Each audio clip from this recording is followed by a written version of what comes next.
दोस्तों नमस्कार।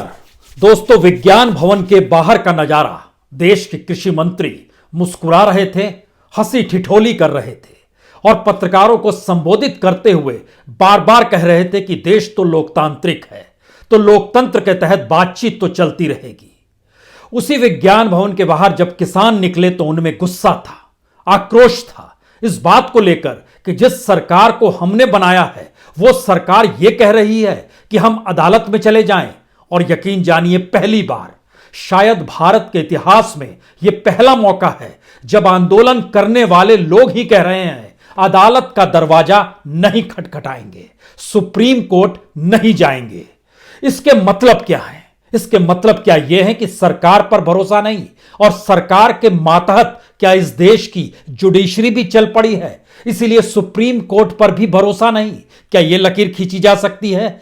या फिर जिस तरीके से आज किसान नेताओं ने बाहर निकलकर साफ तौर पर इस बात का जिक्र किया कि दरअसल हमने जिसे चुना है फैसला हमें उसी से चाहिए, या फिर यह आंदोलन चलता रहेगा चाहे जान चली जाए। इसके मतलब क्या है? यह मतलब बहुत साफ है कि भारत की राजनीतिक व्यवस्था इतनी सड़ गल चुकी है कि अब उसे परिवर्तन करने की जरूरत है। इसका मतलब यह है कि भारत के भीतर में जो आर्थिक ढांचा अपनाया जा चुका है और राजनीतिक सत्ता उसी आर्थिक ढांचे को सुधार का नाम देकर मजे करते रहती है, दरअसल अब उसे बदलने का वक्त आ गया है। शायद बदलने का वक्त कहते हुए यह बात हो सकती है कि आखिर बदलेगा कौन। लेकिन यकीन जानिए, बीते 6 बरस में जो काम इस देश की कोई राजनीतिक पार्टी कभी नहीं कर पाई, जिस दिशा में इस देश के भीतर में उठते हुए तमाम मुद्दे, चाहे वो शिक्षकों की भर्ती से जुड़े हुए मुद्दे हों, चाहे रेलवे में नौकरी के लिए निकाले गए आवेदन लेकर भी किसी तरह की कोई परीक्षा ना हो पाने की स्थिति हो, चाहे डिसइन्वेस्टमेंट से दुखी होकर इसी देश के सरकारी कर्मचारियों का गुस्सा हो, चाहे इस देश के भीतर में कोई भी मुद्दा हो, लेकिन कभी भी कोई मुद्दा अदालत के एट पार नहीं गया।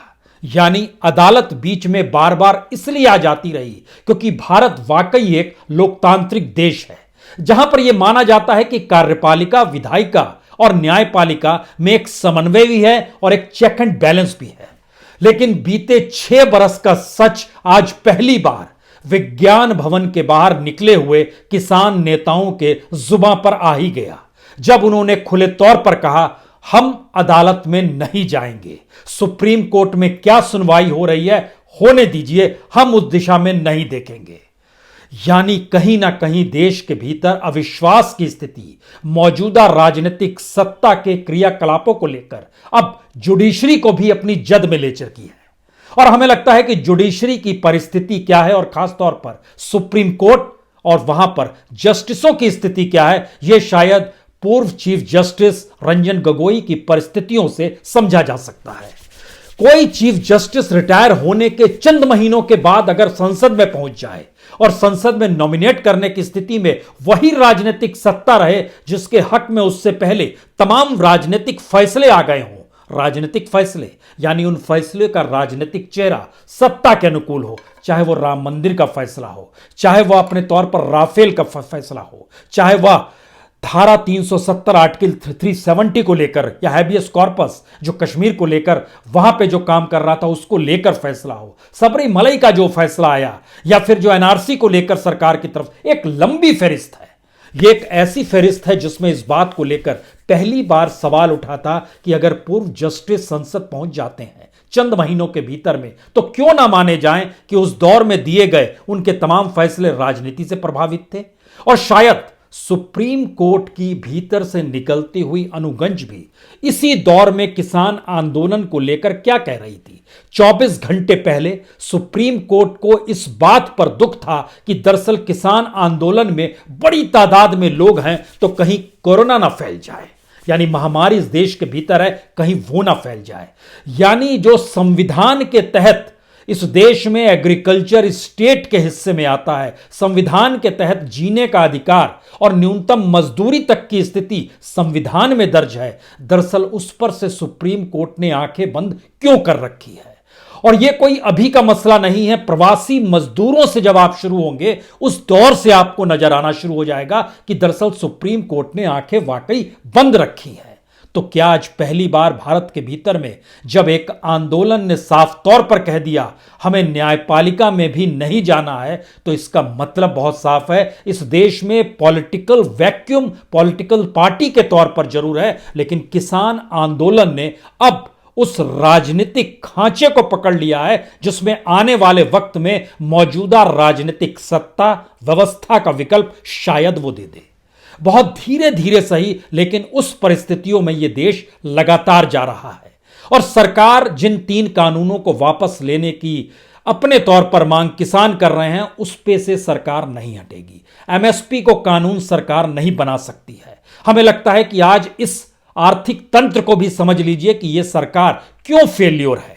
और यह सरकार अपने तौर पर किसानों को लेकर जो कानून लेकर आई है, वो बार बार कृषि सुधार तो कहती है, लेकिन उसके पीछे की वह कौन सी परिस्थिति है जिसमें बार बार यह महसूस होता है कि सरकार के हाथ बंधे हुए नहीं है, बल्कि सरकार ने एक ऐसी व्यवस्था इस देश के भीतर में बना दी है जहां पर वो पीछे हट नहीं सकती है। क्योंकि हमें लगता है कि आज बात किसान जो बार बार कह रहे हैं एमएसपी को कानून बनाया जाए, उसमें 2-3 बातों को समझने की जरूरत है। किसान नेताओं को भी यह समझना चाहिए कि आखिर ऐसी कौन सी स्थिति आ गई है। बहुत साफ तौर पे हमें लगता है कि अटल बिहारी वाजपेयी के दौर को एक बेसिक स्थिति में लेकर आए। अटल बिहारी वाजपेयी 5 साल तक 4.5 साल तक सत्ता में रहे। उस वक्त इस देश के भीतर में जो चावल को लेकर जो प्रति क्विंटल धान जो बिकता था, उसकी जो कीमत थी जिस समय वो सत्ता में आए थे, सिर्फ 440 एमएसपी था। 2003-4 में जब उनका आखिरी बरस था, सिर्फ 550 रुपए तक पहुंच पाए थे, यानी 110 रुपए 4.5 साल में एमएसपी बढ़ा पाए। लेकिन मौजूदा वक्त में मोदी सत्ता ने तो कमाल कर दिया, जबरदस्त तरीके से बढ़ा दिया। क्यों बढ़ा दिया, हम उस पर आए, उससे पहले फिर लौटिए। गेहूं, जब वाजपेयी सरकार सत्ता में आए थे 550 रुपए प्रति क्विंटल गेहूं हुआ करता था। जब वो जा रहे थे तो 620 रुपए था, यानी सिर्फ 70 रुपए बढ़े। लेकिन वाजपेयी का यह काल इस मामले में महत्वपूर्ण है कि एमएसपी नहीं बढ़ रही थी, लेकिन फसल को लेकर जो इनपुट होता है, वो बीज को लेकर हो, वो फर्टिलाइजर को लेकर हो, वह सिंचाई को लेकर हो, वह इक्विपमेंट्स को लेकर हो, उस इनपुट की कीमत में बढ़ोतरी नहीं की गई थी। और जो एमएसपी बढ़ाई जाती थी उस पे इनपुट का कोई बोझ नहीं पड़ रहा था। यह वाजपेयी सरकार। उसके बाद आइए 10 साल मनमोहन सरकार के। मनमोहन सरकार जब सत्ता में आई, उस वक्त गेहूं की कीमत उस समय 630 रुपए थी। उस समय का जिक्र कर रहे हैं 2004 का हम। और जब वो सत्ता से जा रही थी, उस वक्त कीमत जो थी गेहूं की वह तकरीबन 1400 रुपए थी, यानी 1350 रुपए। इसको जब आप नापिएगा तो यह लगभग 720-730 रुपए तक की बढ़ोतरी होती है। 650 रुपए से लेकर लगभग 1350 रुपए, यानी लगभग 700 रुपए बढ़े 10 साल में। लेकिन जैसे ही आप मोदी सरकार में निकल कर आते हैं तो 1400 रुपए से बढ़कर गेहूं 1925 हो गया, यानी 525 रुपए सिर्फ 5 साल में एमएसपी बढ़ गए। सरकार पीठ ठोक सकती है, क्यों नहीं? क्योंकि हमने इतनी एमएसपी बढ़ाई है, इस रफ्तार में तो किसी सरकार ने नहीं बढ़ाई थी। चावल की भी स्थिति आई है, यानी धान की स्थिति आई है 865 रुपए 868 रुपए आज प्रति क्विंटल धान की स्थिति सरकार ले रही है। कह रही है बहुत ज्यादा है। सही बात है, बहुत ज्यादा है, क्योंकि जिस वक्त मनमोहन सरकार जा रही थी उस समय 1310 रुपए थे, यानी 555 रुपए इस 6 साल में बढ़ गए। जबकि 10 साल में जब मनमोहन सिंह की सरकार थी, चावल की प्रति क्विंटल या धान की प्रति क्विंटल की कीमत में 750 रुपए 10 साल में बढ़े थे। परसेंटेज ज्यादा है, सरकार पीठ ठोक सकती है।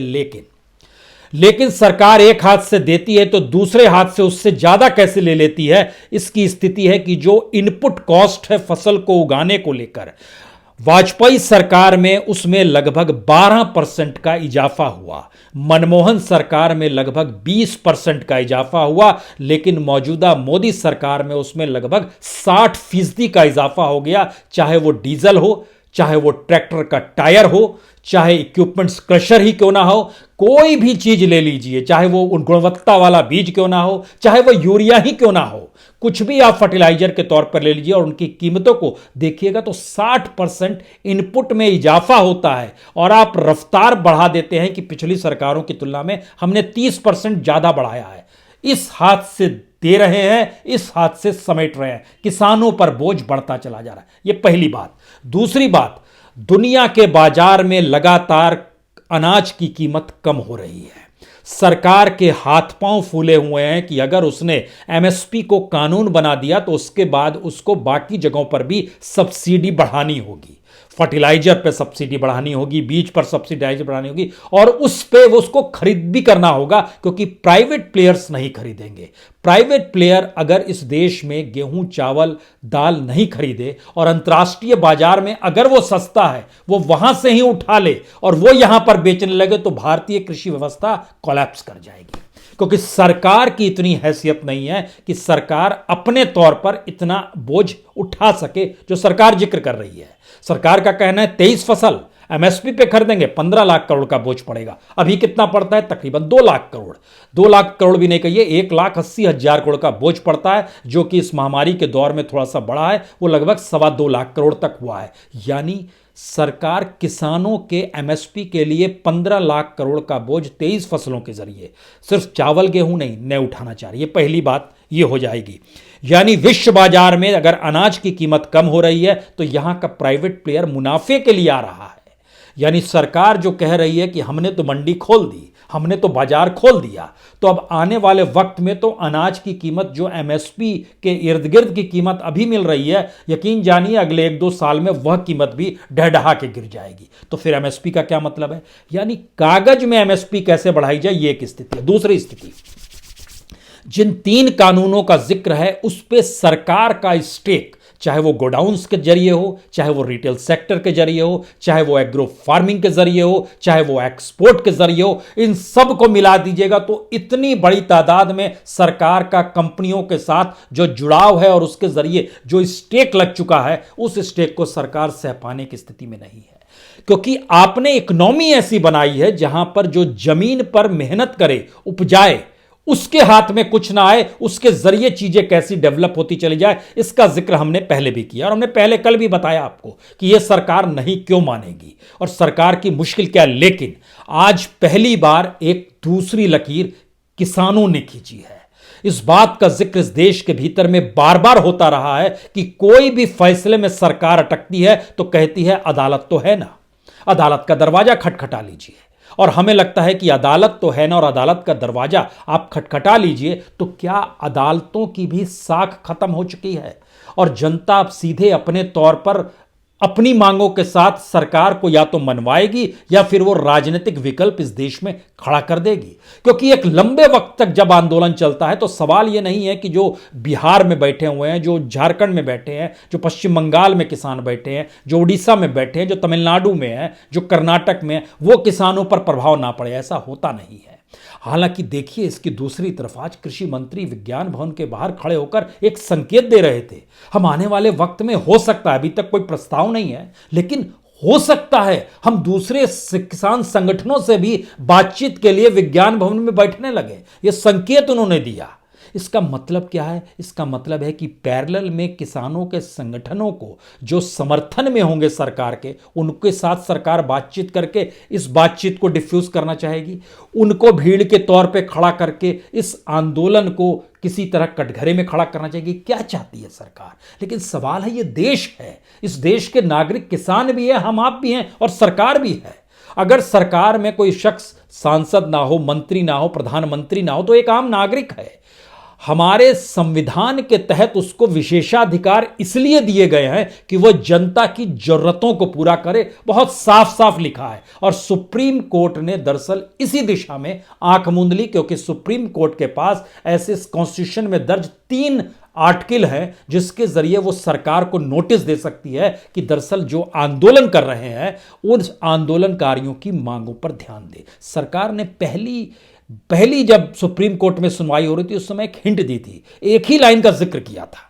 उस एक लाइन में सुप्रीम कोर्ट से कहा ऐसा नहीं हो सकता है कि आंदोलन चल रहा है, आंदोलन भी खत्म हो जाए, बातचीत का सिलसिला भी रहे, तब तक आप कानून को स्थगित कर दें। सरकार कानून को स्थगित करने की स्थिति में भी नहीं आए, क्योंकि उसने इस देश की इकोनॉमी का ऐसा बंटाधार किया है कि उसके हालात अब सुधरने वाली परिस्थिति में नहीं आ रहे हैं।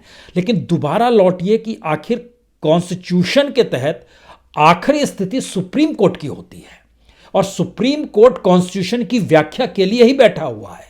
तो क्या सुप्रीम कोर्ट संविधान की व्याख्या कर पाने में असफल हो गया है, इसीलिए किसानों का भरोसा बिल्कुल नहीं है? ये तो जस्टिस गगोई के जरिए आ सकता है। जस्टिस गगोई जब राज्यसभा में पहुंचे पिछले साल, अब तो आप कहिए कि 17 मार्च को पहुंचे थे, पिछले साल 2020 में, तो उनसे पत्रकार ने सवाल किया कि आपको कुछ कहना है। उन्होंने एक बड़ी शानदार बात कही। उन्होंने कहा कि संसद में मेरी मौजूदगी न्यायपालिका के पक्ष को रखने के लिए एक मौके की तरह होगी। मैंने राज्यसभा की सदस्यता इसलिए स्वीकार की क्योंकि राष्ट्र निर्माण में विधायिका और न्यायपालिका को साथ मिलकर काम करना चाहिए, यही मैसेज है। जबकि कॉन्स्टिट्यूशन बहुत साफ तौर पर चेक एंड बैलेंस की स्थिति में लेकर आता है, वहां वो न्यायपालिका और कार्यपालिका और विधायिका को एक साथ एक दिशा में जाते हुए नहीं देखना चाहता है। वो चाहता है कि कहीं अगर कार्यपालिका बेलगाम हो रही है, कहीं विधायिका बेलगाम हो रही है, तो उसको किसी ना किसी तरीके से न्यायपालिका टोके।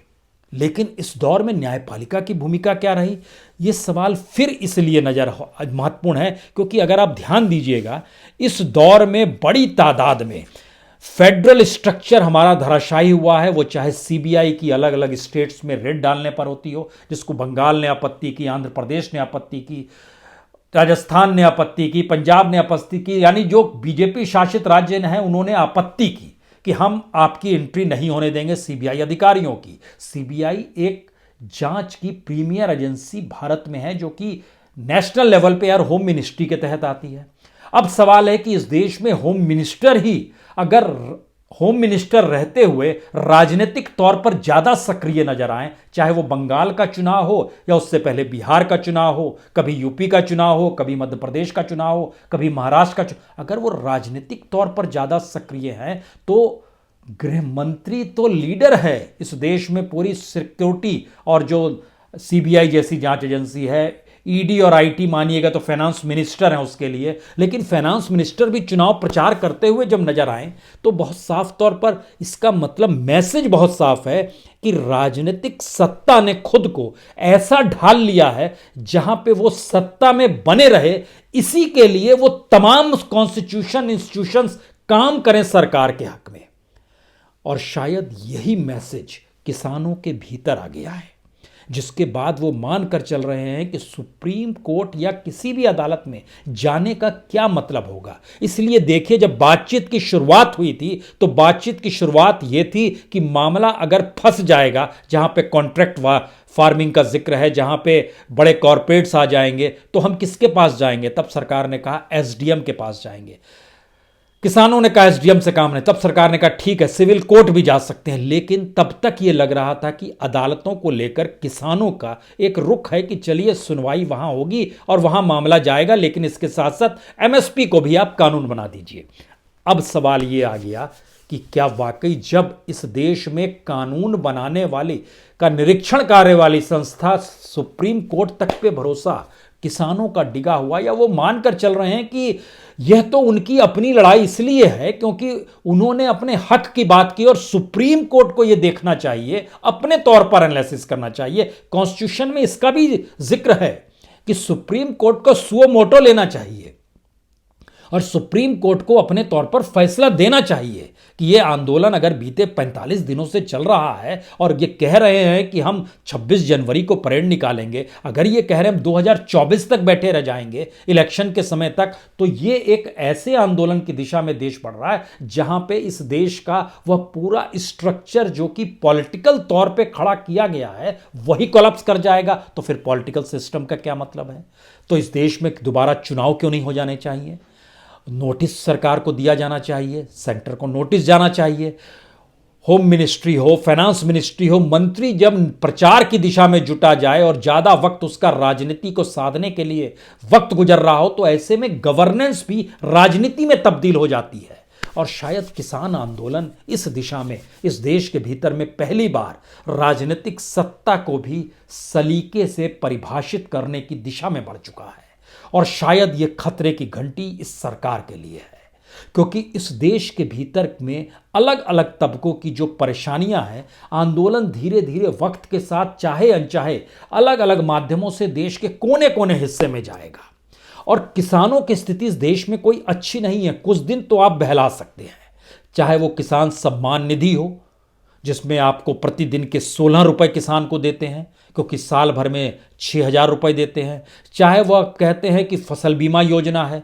फसल बीमा योजना का ज़्यादा लाभ जो होता है इस देश की प्राइवेट इंश्योरेंस कंपनी को हो गया है। लगभग 7,000 करोड़ का आंकड़ा पिछले साल का ही आया है कि इंश्योरेंस कंपनियों को ज़्यादा लाभ हो जाता है, किसानों को पहुंचता नहीं है। प्रीमियम स्टेट गवर्नमेंट भी देती है, सेंट्रल गवर्नमेंट भी देती है, किसान भी देता है, और उसको किस रूप में कंपनियां अपने हिस्से में चलती चली जाती है। ये बहुत साफ मैसेज है। इसका मतलब है कि हमारा सिस्टम और हमारी पॉलिटिकल थिंकिंग जो राजनीतिक सत्ता को संभाले हुए थी वह ये मानकर चल रही है कि जिस बाजार को उसने अपनाया हुआ है और जिस सिस्टम को बाजार ने बनाया हुआ है वही डेमोक्रेसी है। यानी इस देश के भीतर में रहने वाले लोगों के हक, एक नागरिक को मिलने वाला हक जो संविधान में दर्ज है, वह डेमोक्रेसी नहीं है।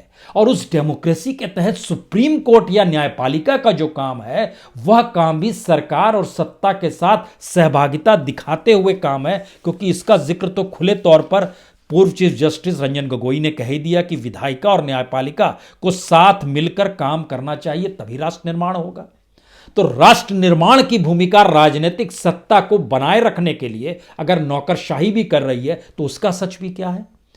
इस दौर में बड़ी तादाद में जो एक एग्जाम होता था आईएएस का एग्जाम, उसके जरिए आईएएस में भर्ती होती थी, जो अंडर सेक्रेटरी लेवल पे चीजें वहां पर नियुक्तियां होती थी। लेकिन सरकार ने कहा हम तो प्रोफेशनल्स को लाएंगे अलग अलग मिनिस्ट्री में, और वो प्रोफेशनल्स को लाने लगी। कई खेप में लेके आई, पहली बार 40 प्रोफेशनल्स आए, फिर 20 प्रोफेशनल्स आए, इनको रैंक दे दिया गया आईएएस वाला। तो आईएएस यानी हमारी जो कार्यपालिका की सिचुएशन है, देखिए वह भी डगमगा रही है।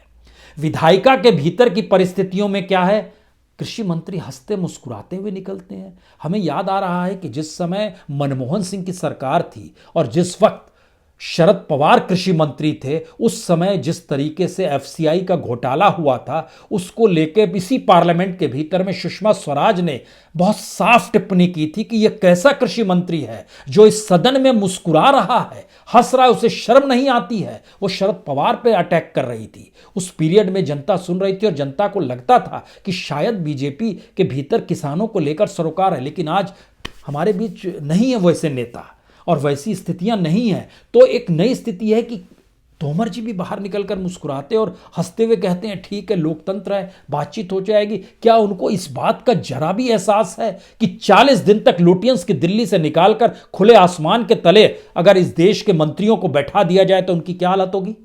क्या उन्हें शर्म नहीं आती है इस दौर में कि इतनी बड़ी तादाद में जनता बैठी हुई है और अलग अलग जगहों से आ रही है, जिन मुश्किल हालातों में वो जी रहे हैं, जो परिवार के भीतर की जो जद्दोजहद होगी, चाहे वो बच्चा हो, चाहे वो बूढ़ी माँ क्यों ना हो, बूढ़ी दादी क्यों ना हो, जो किसान है चाहे वो युवा हो या बुजुर्ग हो, उनकी जो परिस्थिति है, वो जिस मानसिकता में रह रही है, क्या इसको लेकर किसी तरह का कोई भाव इस देश की मिनिस्टर्स में नहीं है, इस देश को सरकार चलाने वालों में नहीं है? नौकरशाह भी शाम 5 बजने के बाद मस्ती में घर चले जाते हैं। आज फिर उसी जगह पर विज्ञान भवन के भीतर में व्यवस्था थी 5 सितारा होटल से भोजन आएगा। यह तो अच्छा है कि किसानों ने मना कर दिया और साफ कह दिया हम यहां खाना खाने नहीं आए हैं, हम तो आने वाले वक्त में इस देश को जो भोजन खिलाते हैं उसको उपजाने के लिए हम अपने हक को मांगने आए हैं। और इस पूरी बातचीत में जो आज लगभग 2.5 घंटे जो विज्ञान भवन के भीतर कैद थे, लगभग 72 नौकरशाह थे, सारे मिला लीजिएगा अगर तो, हर तरह के छोटे बड़े सबको मिला लीजिए, नौकरशाह का मतलब कर्मचारियों को भी जोड़ दीजिए। 72 लोग की मौजूदगी थी, 3 मंत्रियों की मौजूदगी हमेशा होती है, 41 किसान भी मौजूद है और उसी तरीके से बड़ी तादाद में सिपाहियों की मौजूदगी थी, सुरक्षा कर्मियों की मौजूदगी थी। लेकिन उसी विज्ञान भवन के भीतर में फिर वही 5 सितारा भोजन की व्यवस्था करने की दिशा में ज्यादा जागरूक मंत्री नजर आ रहे थे। और सिर्फ जो ठोस बातचीत हुई वो 15 से 18 मिनट तक की बातचीत हुई। बाकी समय कुछ बातचीत करने के लिए किसानों के पास था नहीं, क्योंकि सरकार अडिग थी, सरकार जिद पे अड़ी हुई थी। मीडिया नहीं कहता है सरकार जिद पर अड़ी हुई थी, इस देश का मेन स्ट्रीम मीडिया कहता है किसान जिद पर अड़े हुए। कमाल की चीज है, इस देश से नागरिकों को खत्म कर दीजिए तो कहेंगे कि सरकार ने कानून बनाया। तो किसके लिए कानून बनाया है? जनता के लिए। तो जनता ही ना सवाल उठाएगी तो जिद पर कौन है? यह भी एक समझने की बात है। शायद यही वो परिस्थिति है कि पहली बार इस देश के भीतर में 3 लकीरें बहुत साफ खिंच रही हैं। पहली लकीर, जब पॉलिटिकल तौर पर विपक्ष कहीं है ही नहीं, तब इस देश के भीतर में पहली बार किसान एक विपक्ष राजनीति के तौर पर उभर रहा है। पहली बार जब इस देश के भीतर में अलग अलग इलाकों को लोग सरकार अपने साथ सुविधाओं की पोटली देकर बांधती रही है, जैसे वो अभी सीमांत किसानों को बांधने के प्रयास में है, लेकिन पहली बार इस देश के पिछड़े दूरस्थ इलाकों के सीमांत और छोटे किसानों के पास भी ये मैसेज जा रहा है, गड़बड़ी तो सरकार कर रही है। और तीसरी बड़ी बात, इस देश के भीतर में संविधान द्वारा तय कार्यपालिका, न्यायपालिका और विधायिका का जो चेक एंड बैलेंस है, उस पर किसी का भरोसा नहीं बच पा रहा है। जो किसान आंदोलन कर रहे हैं, शायद ये आने वाले वक्त में हर आंदोलन और इस देश की राजनीति को लेकर भी सवाल है कि इस देश के पॉलिटिशियंस भी उस पार्लियामेंट के भीतर क्यों जाते हैं जहां पर वो चाहते हैं कि वोटिंग हो जाती इसी कृषि बिल पर, तो वोटिंग उधर बैठे हुए डिप्टी स्पीकर जो कुर्सी पर बैठे हुए थे हरिवंश जी, उन्होंने नहीं होने दी।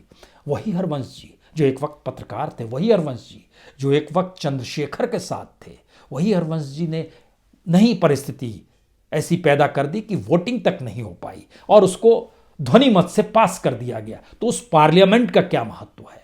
यह सोच और यह समझ अब इस देश के पॉलिटिशियंस को भी आनी होगी कि इमारतों के भीतर का लोकतंत्र इस देश के नागरिकों के लिए लोकतंत्र नहीं होता है, वो एक तानाशाही में बढ़ते हुए कदम होते हैं। शायद ये एक खतरे की घंटी भारत की उस राजनीतिक व्यवस्था के लिए भी है जिस राजनीतिक व्यवस्था को इस देश के सत्ताधारियों ने हड़प लिया है। देखें, सड़क सही परिवर्तन की बात उठती है क्या? इंतजार करना होगा, क्योंकि 15 तारीख का इंतजार का जिक्र नहीं है, यहां जिक्र 26 जनवरी का, वो पहली तारीख है। संविधान इस देश में लागू होने के दिन और उस दिन को जब भारत गणतंत्र हुआ, उस परिस्थिति को जीते हुए क्या संविधान को लेकर इस देश में लड़ाई की शुरुआत होगी? यह भी एक बात है। इंतजार करते हैं हम आप दोनों। बहुत बहुत शुक्रिया, बहुत बहुत शुक्रिया।